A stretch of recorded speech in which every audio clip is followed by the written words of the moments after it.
لا حول ولا قوة إلا بالله العلي العظيم. أعوذ بالله من الشيطان الرجيم. بسم الله الرحمن الرحيم. الحمد لله الذي هدانا لهذا وما كنا لنهتدي لولا أن هدانا الله. لقد جاءت رسل ربنا بالحق والصلاة والسلام والتحية والإكرام على النبي الرحمة وشفيع الأمة صاحب الوقار والسكينة المدفون بأرض المدينة مولانا ومولى الثقلين جد الحسن والحسين أبي القاسم محمد صل على محمد وآله الطيبين الطاهرين المعصومين المظلومين ولعنة الله على أعدائهم وغاصب حقوقهم ومنكر فضائلهم أجمعين من يومنا هذا إلى قيام يوم الدين الذين أذهب الله عنهم الرجس وطهرهم تطهيرا.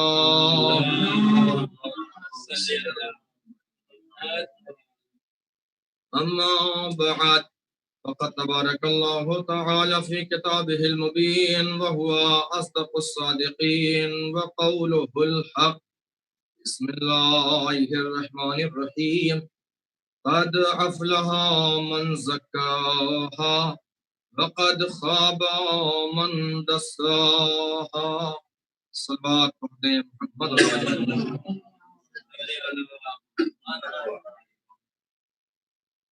حضرات ناظرین و سامعین، ہم نے اس عشرہ مجالس کے لیے جو موضوع اور جو ٹاپک منتخب کیا ہے، جسے چنا ہے، وہ موضوع ہے عزاداری سرکار سید الشہداء اور تربیت نفس۔ عزیزو، عزاداری امام مظلوم کربلا سبب عزت ہے، عزت کا سبب ہے۔ آج دنیا کے اندر کوئی انسان اقتدار چاہتا ہے، کوئی دولت کا طلبگار ہوتا ہے، کوئی کسی چیز کا خواہاں ہوتا ہے، تو اگر ہم یہ چاہتے ہیں کہ ہمیں عزت حاصل ہو جائے تو ہم عزاداری امام حسین کا اہتمام کریں، اور اگر ہم عزاداری امام حسین علیہ السلام کریں گے تو یہ عزاداری امام حسین علیہ السلام کا ہمارا کرنا، یا اس میں شریک ہونا، اس کا اہتمام کرنا، یہ کیا ہے؟ یہ ہمیں نگاہ پروردگار میں بھی عزت دار بنا دے گا اور نگاہ معصومین میں بھی عزت دار بنا دے گا۔ ہم کوشش یہ نہ کریں کہ ہمیں دنیا میں عزت حاصل ہو جائے لوگوں کے سامنے۔ عزیزو، دنیا والے کبھی عزت دیتے ہیں اور کبھی عزت لے لیتے ہیں، لیکن کمال یہ ہے کہ ہم نگاہ اہل بیت میں عزت والے بن جائیں، ہم نگاہ پروردگار میں عزت دار بن جائیں، اور اگر نگاہ اہل بیت میں ہم عزت دار بن گئے تو ہم کامیاب ہیں۔ لیکن اگر ہم اہل بیت کی نظروں میں عزت حاصل نہ کر سکے تو ہم خسارے میں ہیں، ہم نقصان کے اندر ہیں۔ پھر ہم آپ کی خدمت میں عرض یہ کر دیں کہ ہمارا یہ کہنا کہ ہم عزادار حسین ہیں یہ شرف نہیں ہے، بلکہ بات تو تب ہے کہ خود امام حسین علیہ السلام کہہ دے کہ یہ ہمارا عزادار ہے، خود صدیقہ طاہرہ یہ کہہ دے کہ ہمارے بیٹے کا عزادار ہے، خود علی مرتضیٰ یہ کہہ دے کہ ہمارے نور نظر کا عزادار ہے۔ تو عزیزو، ہمارا کہنا عزادار یہ اور ہے، لیکن خود امام حسین علیہ السلام کا ہمیں عزادار کہہ دینا کہ ہمارا مخلص عزادار ہے، یہ ہمارا سچا عزادار ہے، یہی کامیابی ہے۔ ہمارا یہ کہنا کہ ہم محب اہل بیت ہیں یہ کمال نہیں ہے، بلکہ علی کا یہ کہہ دینا کہ یہ ہمارا محب ہے یہ کمال کی بات ہے۔ ہم یہ کہیں کہ ہم علی کے چاہنے والے ہیں، خود علی یہ کہہ دے کہ ہمارا چاہنے والا ہے، تو عزیزو عزاداری امام حسین علیہ السلام یہ سبب عزت ہے۔ اور اگر ہم اپنے اخلاق و کردار کو سنوارنا چاہتے ہیں تو ہمیں کیا کرنا ہے؟ ہمیں عزاداری امام مظلوم کرنا ہے، اس لیے کہ عزاداری سرکار سید الشہداء سے انسان کا اخلاق بھی سنورتا ہے، انسان کا کردار بھی سنورتا ہے۔ اب اگر اس فرش عزا کے آنے کے بعد، اس فرش عزا کے اوپر آنے کے بعد اگر ہمارا اخلاق اچھا نہ ہو سکے، اگر ہمارا کردار نہ اچھا ہو سکے، تو گویا اس فرش عزا کے اوپر ہم رسمی طور کے اوپر آ رہے ہیں، اس فرش عزا سے کچھ لینے کی کوشش نہیں کر رہے ہیں۔ ایک درود پڑھ دے محمد اور آل محمد۔ اس فرش عزا کے اوپر آنے کے بعد ہم اپنے کردار کو سنوارنے کی کوشش کریں، اس فرش عزا کے اوپر آنے کے بعد ہم اپنے اخلاق کو سنوارنے کی کوشش کریں۔ اور اگر اس فرش عزا کے اوپر آنے کے بعد بھی ہمارا کردار بہتر نہ ہو سکے، آپ دیکھیے کہ ہم اچھا سے اچھا لباس زیب تن کرتے ہیں، کیوں؟ تاکہ ہمارا جسم اچھا لگے، تاکہ ہماری شکل اچھی دکھائی دے۔ انسان کتنا غافل ہے، انسان کتنا نادان ہے، جسم کو سنوارنے کی کتنی کوششیں کرتا ہے، جسم کو سنوارنے کے لیے کتنے جتن کرتا ہے، لیکن یہ انسان اپنے کردار کو سنوارنے کے لیے کیوں نہیں سوچتا؟ اس کے بارے میں فکر کیوں نہیں کرتا؟ اس کے بارے میں غور کیوں نہیں کرتا؟ اس لیے کہ جس نے اپنے کردار کو سنوار لیا اس نے اپنی آخرت کو سنوار لیا، اور جس نے اپنے کردار کو پس کر دیا اس نے اپنی آخرت کو اپنے ہاتھ سے جانے دیا۔ ایک درود پڑھ دے محمد اور آل محمد۔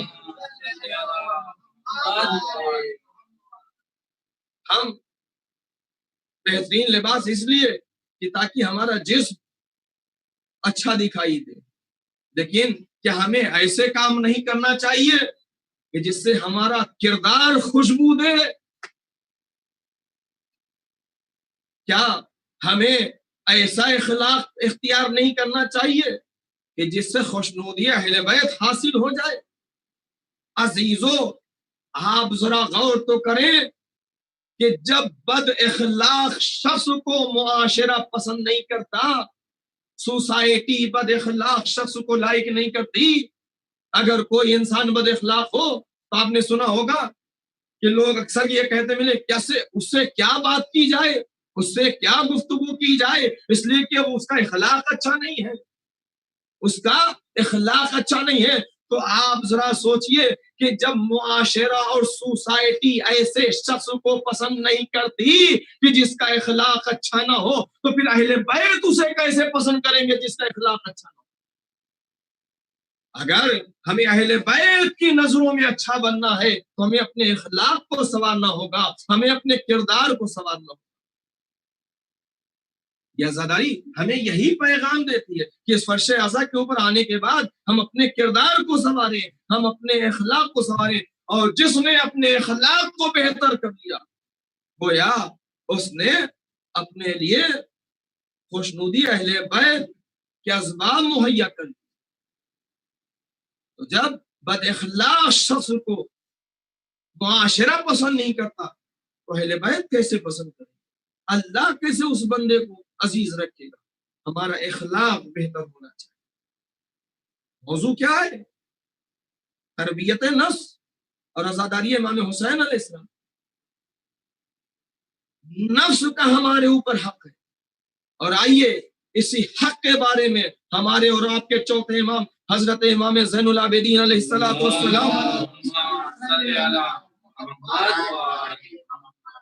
ارشاد گرامی ہے۔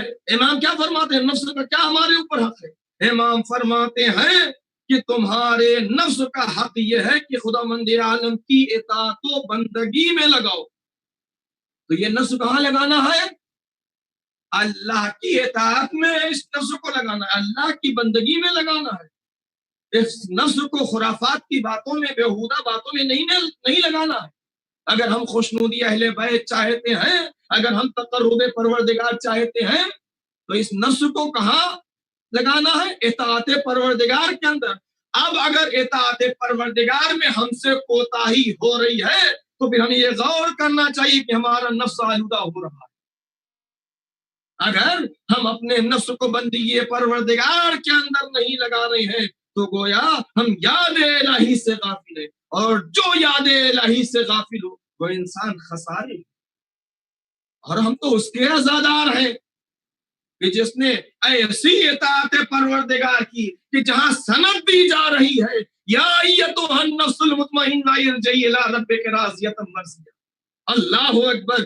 کس شان کی اطاعت پروردگار، کس انداز کی اطاعت پروردگار کہ جہاں قدرت اور مشیت یہ سند دے رہی ہے۔ اے نفس مطمئنہ، عزیزو، ہم تمام عبادتیں اس لیے انجام دیتے ہیں کہ تاکہ رضا الہی حاصل ہو جائے۔ نمازیں کس لیے پڑھتے ہیں؟ رضا الہی کے لیے۔ روزہ کس لیے رکھتے ہیں؟ رضا الہی کے لیے۔ حج کیوں جاتے ہیں؟ رضا الہی کے لیے۔ اعمال صالحہ کیوں انجام دیتے ہیں؟ رضا الہی کے لیے۔ ہماری تمام عبادتوں کا انحصار رضا الہی اور خوشنودی پروردگار کے لیے۔ لیکن کمال ہے اس بندے کا کہ اس نے اپنے کو اس بلندی کے اوپر پہنچایا کہ جہاں مشیت یہ کہہ رہی کہ اے میرے بندے تو مجھ سے راضی ہو جا۔ ہمارا یہ کہنا کہ اللہ تم مجھ سے راضی ہو جائے یہ اور ہے، لیکن مشیت کا ذات سرکار سید الشہداء سے یہ خطاب کرتا ہے میرے بندے تو راضی۔ کس شان کی اطاعت اور کس انداز کی بندگی امام حسین علیہ السلام نے۔ امام حسین ہمیں یہ درس دے رہے ہیں، امام حسین ہمیں یہ فکر ہم تک پہنچا رہے ہیں کہ دیکھو تمہاری بندگی کی شان کیسی ہونا چاہیے، تمہاری اطاعت کی شان کیسی ہونا چاہیے۔ ایک صلوات پڑھ دے محمد علی نعرے حیدری، نعرے اس نفس کو بندگی پروردگار کے اندر، اس نفس کو اطاعت پروردگار کے اندر، اس نفس کو اس لیے نہیں کہ کسی کو دھوکہ دیا جائے، فرش ازا کے اوپر بھی آئے اور اس کے بعد دوسروں کو دھوکے دینے کی تدبیریں بھی سوچنے لگے، تو اس فرش ازا کے اوپر بھی ہمارا آنا کیا ہوگا؟ رسمی ہوگا۔ کربلا یا عزاداری امام حسین کوئی رسم نہیں ہے، بلکہ عزاداری امام حسین اپنے اندر ایک انقلاب پیدا کیجئے، اپنے کردار کے اندر، اپنے اخلاق کے اندر۔ اور اگر اس عزاداری امام حسین کے ذریعے سے ہمارے اندر انقلاب، ہمارا کردار نہیں سنور رہا ہے، ہمارا اخلاق نہیں سنور رہا ہے، مجلسوں کے اندر اس لیے نہ شریک ہو کہ ایسا ہے کہ مجلس وہاں کے اوپر ہے اور ہمیں جانا ہے، یا یہ مجلس جو ہے ہمارے دادا کی قائم کی ہوئی ہے، یہ مجلس ہمارے ابا کی مجلس امانت جناب زینب علیہ مقام ہے، یہ نہ ہمارے دادا کی اور نہ ہمارے ابا کی، یہ امانت ام المصائب شریکت الحسین، لہذا جب یہ امانت شہزادی زینب ہے تو اس عزاداری کا تحفظ بھی ہمیں کرنا ہے، اور اس عزاداری میں یہ بھی سوچنا ہے کہ ہمیں کیسی عزاداری کرنا چاہیے کہ جس سے مادر حسین خوش ہو جائے، شہزادی زینب خوش ہو جائے۔ عزاداری رسم نہیں، ایک درود پڑھ دے محمد اور آل محمد۔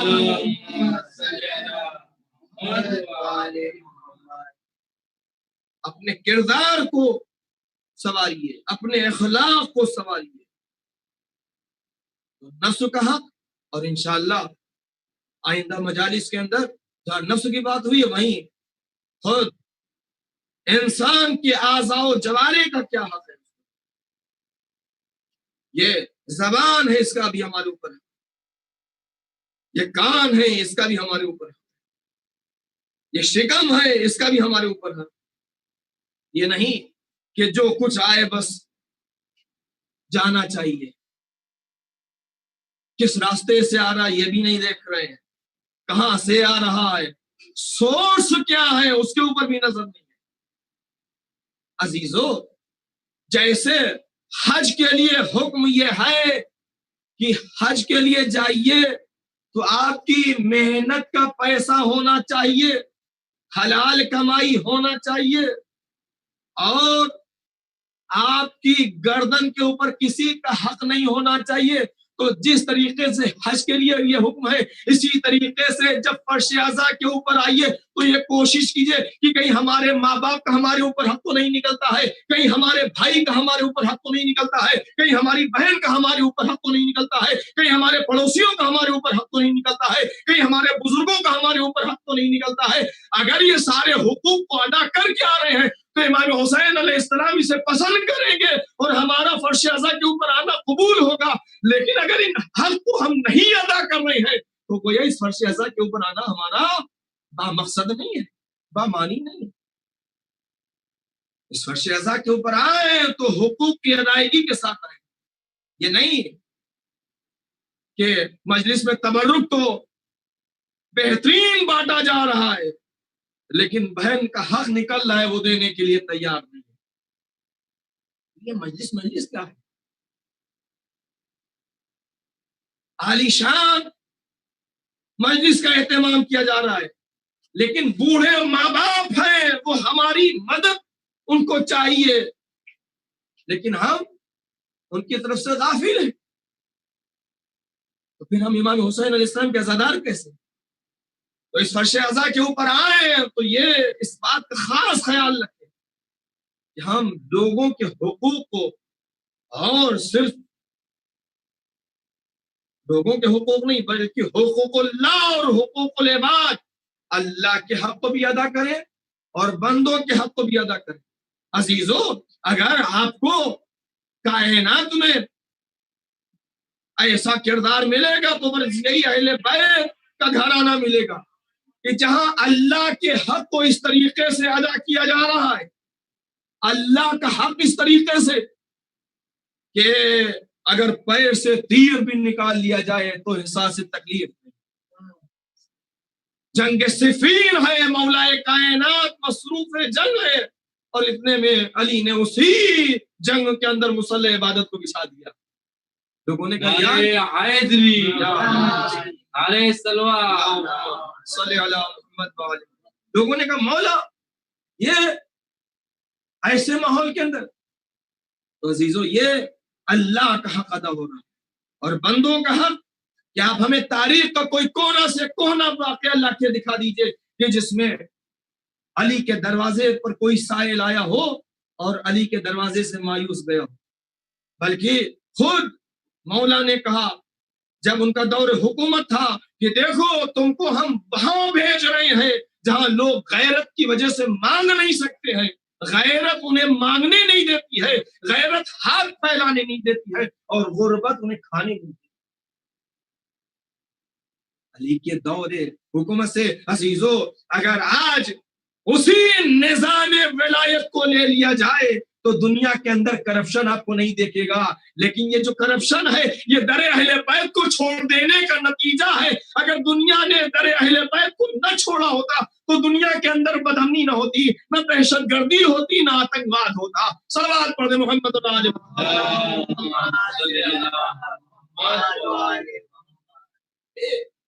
غور کرنا چاہیے کہ ہمیں کہاں سے کیا لینا ہے.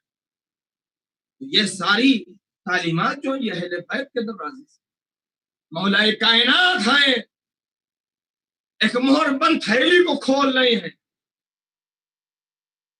دیکھنے والا یہ سوچ رہا ہے کہ شاید اس کے اندر مال دنیا ہوگا، لیکن جب علی نے اس مہر بند تھیلی کو کھولا تو کیا تھا؟ جاؤ کی سوکھی روٹی. سائل نے جب سوال کیا تو علی نے اسی سوکھی روٹی کو جو آپ اپنے زانوں سے توڑ کے نوش فرما رہے تھے اس روٹی کو بڑھایا. اب وہ توڑنا چاہتا تو اسے وہ روٹی ٹوٹ نہیں رہی ہے تو وہ یہ سوچنے لگا کہ یہ کس طریقے سے اس روٹی کو. تو مولا نے کہا کہ اگر اچھی غذا چاہیے، امام نے بتا دیا کہ دیکھو فلاں دروازہ ہے وہاں کے اوپر چلے جاؤ. اور آیا آنے کے بعد صفت اکبر امام حسن مجتبی علیہ السلام کے دسترخوان کے اوپر ایک صلوات پڑھ دے محمد.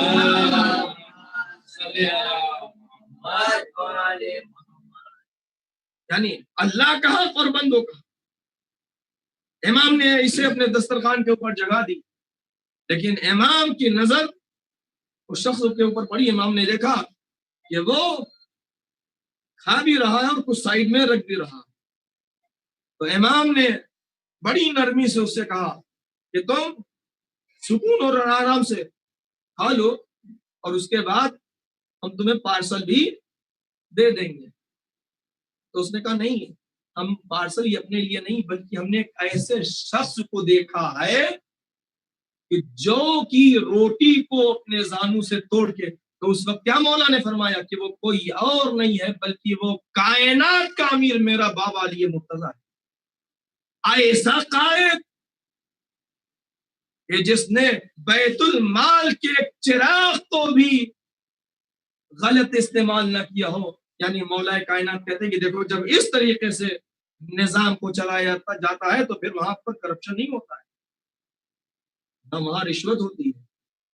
آج تو ہر کام کے اندر عزیز ہو.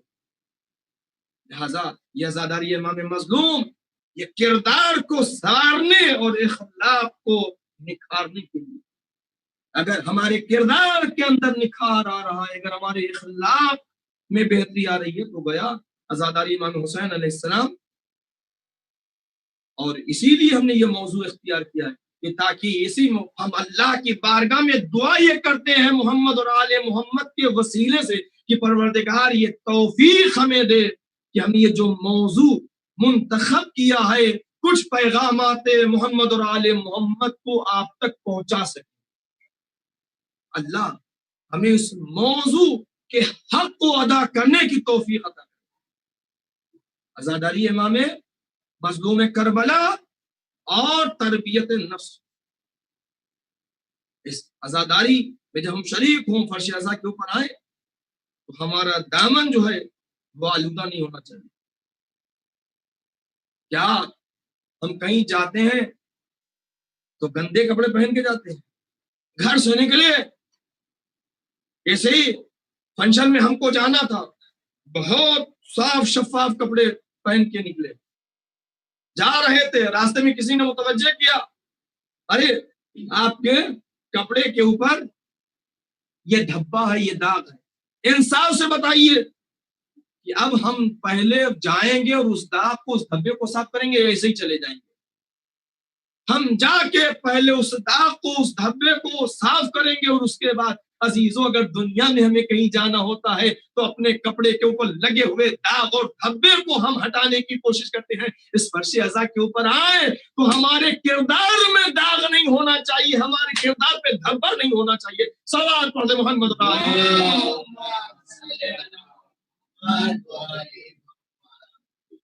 ہمارا کردار جو ہے صاف، ایسا کردار ہو کہ اہل بیت رشک کریں، اہل بیت فخر کریں کہ ہاں یہ ہمارا چاہنے والا ہے.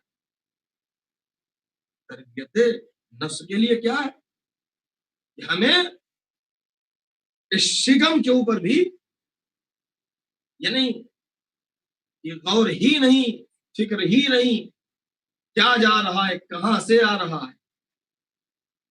مولا علی ابن ابی طالب علیہ السلام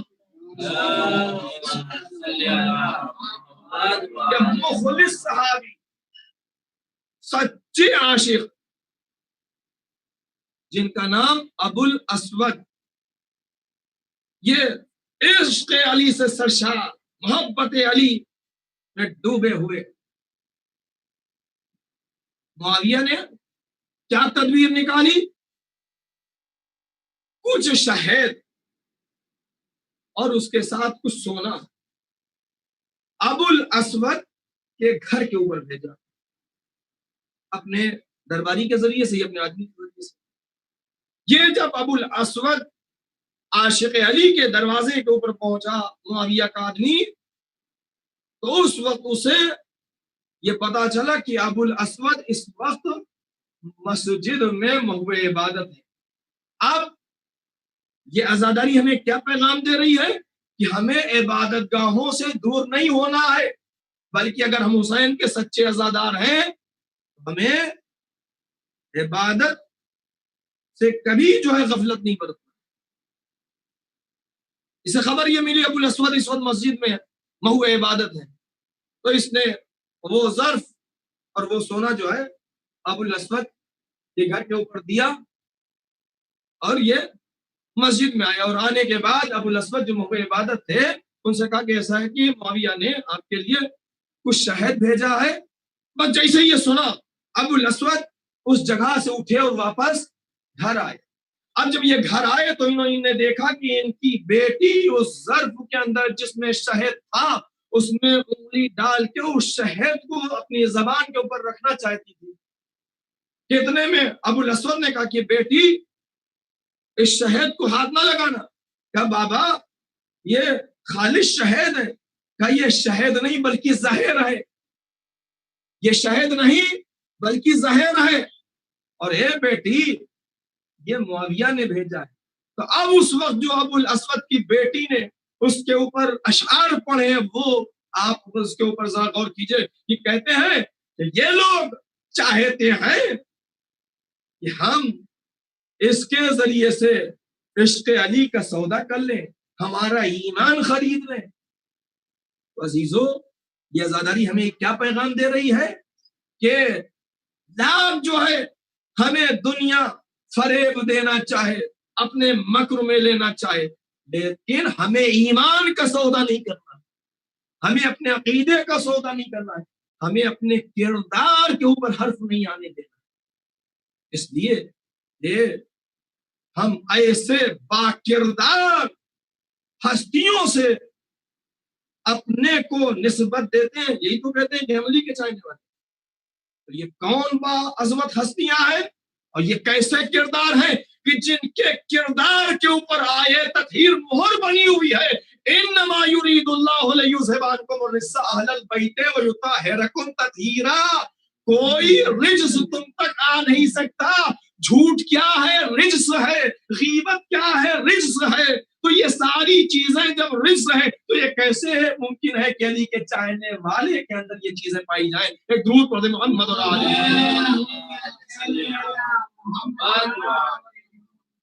عزیزو ہم جتنا اپنے جسم کے بارے میں سوچتے ہیں ہمیں کہیں اس سے زیادہ اپنے نفس کے بارے میں، اپنی روح کے بارے میں، ہماری روح جو ہے پاک ہو، ہمارا نفس طاہر. اس لیے کہ جسم تو مٹنے والا ہے اور یہ روح اسے بارگاہ احدیت میں حاضری دینا.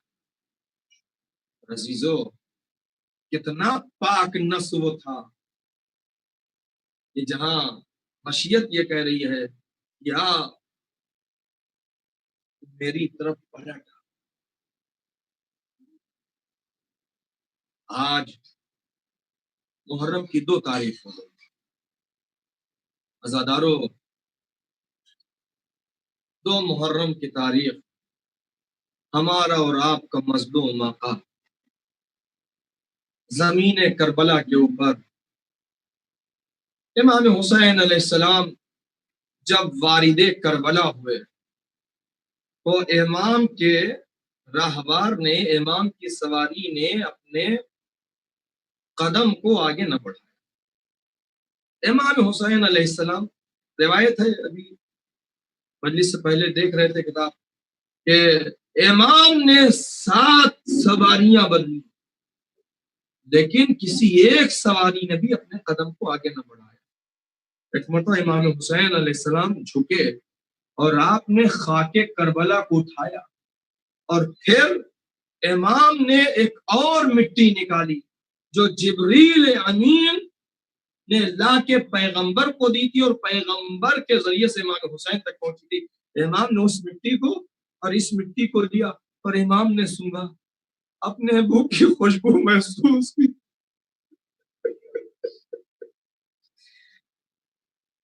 امام حسین علیہ السلام نے دریافت کیا کہ یہ بتلاؤ کہ زمین کا نام کیا ہے. کسی نے کہا مولا اس کو نینوا کہتے ہیں، کسی نے کہا اس کو شط فرات کہتے ہیں. ایک بزرگ نے آگے بڑھ کے کہا کہ مولا اس زمین کو کرب و بلا بھی کہتے ہیں. کربلا کا نام سنا، امام نے کہا یہی وہ جگہ ہے کہ جہاں کے اوپر ہمارے خیمے نصب ہوں گے، یہی وہ جگہ ہے کہ جہاں ہمارے سر و تن میں جدائی ہوگی، یہی وہ مقام ہے کہ جہاں ہمارے جوان قتل کیے جائیں گے، یہی وہ جگہ ہے کہ جہاں ہمارے بچے ذبح کیے جائیں گے، یہی وہ زمین ہے کہ جہاں ہمارے خیمے تاراج ہوں گے۔ جزاکم ربکم۔ ہاں عزیزو، ادھر امام حسین علیہ السلام زمین کربلا کے اوپر، اور ادھر ایک مرتبہ خاک کربلا نے شہزادی زینب کا استقبال کیا، اور ایک مرتبہ شہزادی زینب اپنے بھائی سے بے قرار ہو کے سوال کرتی ہے، بھیا یہ کیسی زمین ہے، یہ کیسا دشت ہے؟ امام نے کہا بہن یہی وہ جگہ ہے کہ جہاں ہمارے سر و تن میں جدائی ہوگی۔ جزاکم ربکم، خدا کسی غم میں نہ رلائے سوائے غم مظلوم کربلا کے۔ امام نے وہاں کے زمینداروں کو بلایا اور امام نے وہ زمین ان سے لی، اور اس کے بعد امام نے کچھ وصیتیں بنی اسد سے کرنا شروع کی کہ دیکھو یہ وہ جگہ ہے کہ جہاں ہمیں قتل کیا جائے گا، دشمن ہمارے لاشوں کو بے کفن چھوڑ کے چلے جائیں گے، تم ہمارے لاشوں کو دفنا دینا۔ اللہ اکبر، ذرا زہرا کے لال کی مظلومیت کا اندازہ لگائیں گے۔ امام مظلوم نے ایک مرتبہ بنی اسد کے بچوں سے مخاطب ہو کے فرمایا کہ دیکھو جب تمہارے مرد اور عورتیں ہمارے لاشوں کو نہ دفنائیں تو تم کھیلتے کھیلتے آنا ہمارے لاشوں کے اوپر ایک مشت خاک ڈال دینا۔ اجرکم ربکم، خدا کسی غم میں نہ رلائے۔ ہاں عزیزو لیجئے، حسین زمین کربلا کے اوپر پہنچ چکے ہیں، خیمے نصب ہو رہے ہیں۔ ایک مرتبہ شہزادی زینب جب خیمے میں تشریف لے گئی، آپ نے دیکھا پشت خیمہ سے کسی بی بی کے رونے کی آواز آ رہی ہے۔ ایک مرتبہ شہزادی طلب کے اپنے ماں جائے کی خدمت میں آتی ہے، بھیا اے میرے ماں جائے یہ بتائیے کہ آخر یہ وہ کون زمین ہے، یہ کون سی جگہ ہے کہ جب سے میں آئی ہوں پشت خیمہ سے کسی بی بی کے رونے کی آواز آ رہی ہے؟ امام نے کہا اے بہن زینب، ارے تم نے اماں کی آواز کو نہ پہچانا، ارے میری ماں نے مرکز کو چھوڑ دیا ہے، روح زہرا اس قافلے کے ساتھ ساتھ۔ الا لعنت اللہ علی القوم الظالمین وسيعلم الذین ظلموا ايام القلب ينقلبون۔ اللهم بحق زہرا وابیہا وبالہا وبنیہا وسر المستودع، یا اللہ ہمارے ذکر کو شرف قبولیت عطا فرما۔ پروردگار ہم سب کو میرے معبود امام کے ناصرین میں شمار فرما، ظہور حضرت میں تعجیل فرما۔ یا اللہ زمین کو حضرت کے ظہور کے لیے ہموار فرما۔ پروردگار ہمیں امام حسین علیہ السلام کا سچا اور مخلص عزادار بنا دے۔ پروردگار جہاں جہاں ظلم ہو رہا ہے مظلوموں کی مدد فرما۔ پروردگار مراجع کرام اور علماء عالم کا سایہ ہمارے سروں پر قائم رہے۔ پروردگار مزارات مقدسہ کی حفاظت فرما، مزارات مقدسہ کی حفاظت کرنے والوں کی حفاظت فرما۔ پروردگار تجھے محمد اور آل محمد کا واسطہ عزاداری امام حسین علیہ السلام جہاں جہاں بھی جس انداز میں ہو رہی، پروردگار عزاداری امام حسین اور عزاداروں کی حفاظت فرما۔ ربنا تقبل منا انک انت السمیع العلیم، ماتم حسین۔